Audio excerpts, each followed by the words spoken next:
Border Gavaskar ట్రోఫీలో చివరి మ్యాచ్లకు fast bowler Mohammad షమీని ఎంపిక చేసుంటే సిరీస్ ఫలితం భారత్కు అనుకూలంగా వచ్చేదని మాజీ కోచ్ రవి శాస్త్రి అన్నాడు. అతడి గాయాల నిర్వహణ తీరును ప్రశ్నించాడు.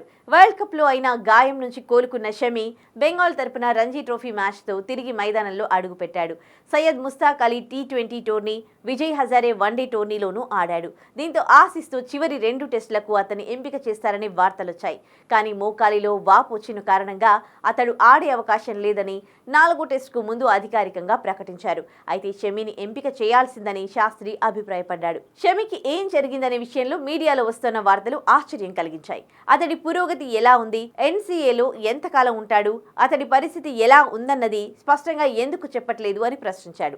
అలాగే షమీ లాంటి సమర్థుడైన బౌలర్ను నేనైతే ఆస్ట్రేలియా తీసుకెళ్లేవాణ్ణి. చివరి 2 టెస్టుల్లో షమీ ఉంటే సిరీస్ ఫలితం భారత్కు అనుకూలంగా వచ్చేదనడంలో సందేహం లేదు అని అన్నాడు. నేనైతే షమీని జట్టుకు ఎంపిక చేసి అతడిని జట్టుతో పాటునే ఉంటూ కోలుకునేలా చేసేవాణ్ణి అని రవిశాస్త్రి చెప్పాడు.